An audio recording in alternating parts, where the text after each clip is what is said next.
And I'll try to put this into perspective for you. Air brakes, okay? They're out on the wheels, the brakes are air applied. Mm-hmm. So when you step on this pedal, it's just a valve that lets air flow out to each wheel and it applies the brakes. Yep. Okay. And then they're spring released. There's springs in there. When you take the air pressure off, the springs release it. Okay. When you step on the pedal and apply the air, it applies the brakes. Mm-hmm. Okay. Now, on the parking brake, this is your parking brake and your emergency brake are the same thing. That's your service brake. Okay. That's what you use to slow the bus when you're driving the bus. Your parking brake and your emergency brakes are controlled here, and they're spring applied. Okay. Your service brake is air applied. Okay. Okay. Go ahead and start your air brake test. The first thing we're going to do is we've got the bus parked. The wheel chocks are under the wheel because we chalked it when we got to the examiner. And would I also, really quick, chalk the wheels before the pre-trip? Because I've read that, I would have to do that too. Yep. I wasn't sure. When you show up, when this bus shows up at the examiner's office or where they're going to test you, yeah.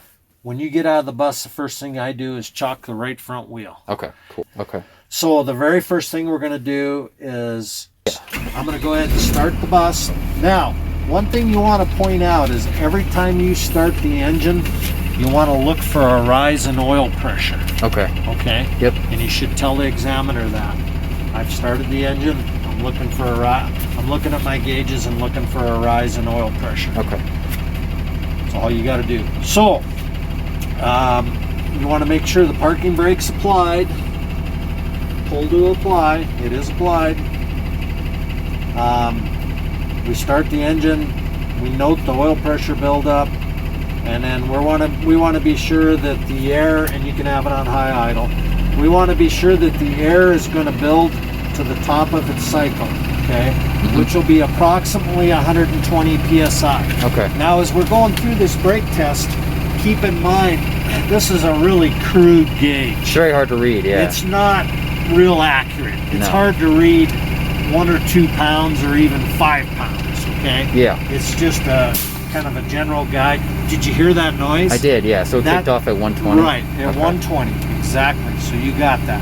But Okay. the thing I was curious about, do you have to have like a stopwatch for when it goes from 85 Nope. to 100? Nope, you just need to tell the examiner that that's what you're looking for. Oh, okay. It's just like doing the pre-trip on the outside.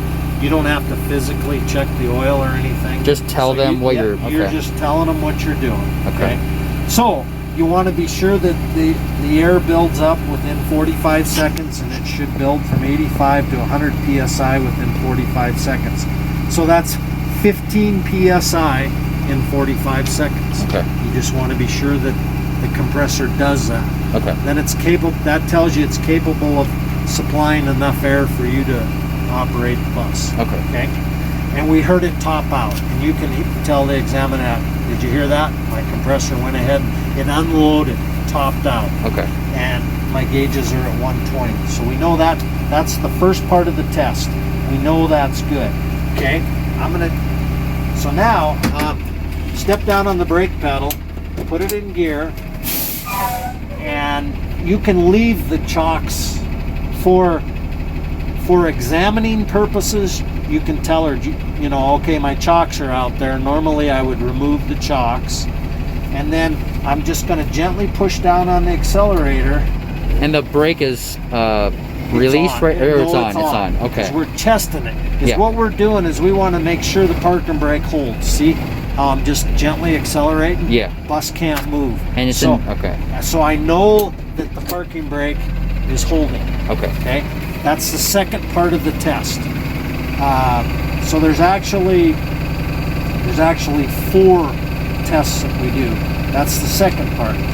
So the first one was the air buildup. Mm-hmm. The second one was we put it in gear, gently tug against the parking brake to make sure. And you just press it once, really? Yeah, just a little bit, just gently with it. Okay, it holds, so Okay. it's good. Put it back in neutral.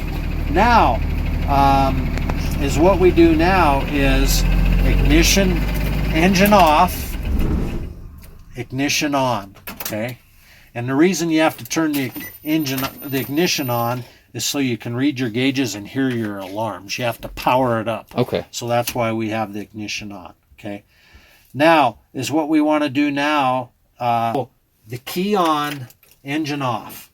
So now listen, when I release this, and you can even see it in the gauges a little bit. See the gauges drop just a little bit? Just a tad, yep. Then they stop. And Yep. that's what you're looking for. So I want to be sure that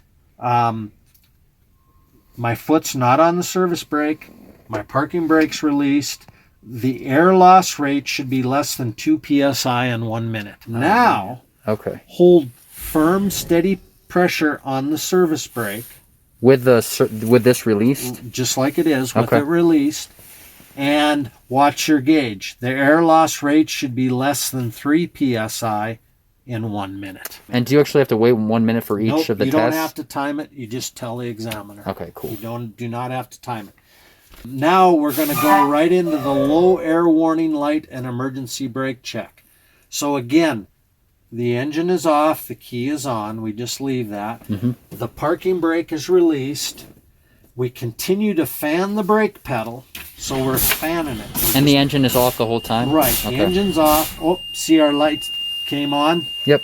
They came our- on at 60, right? Right, Okay. and we had an audible alarm, and they should read approximately 65, 60 psi. Okay, like I say, these gauges aren't real accurate.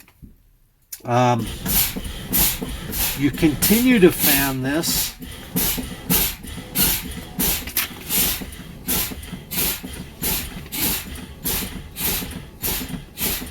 There, see that pop out? Yeah, yep. And at 30 approximately 30 psi, the valve pops out, and that should be 30 psi. Okay.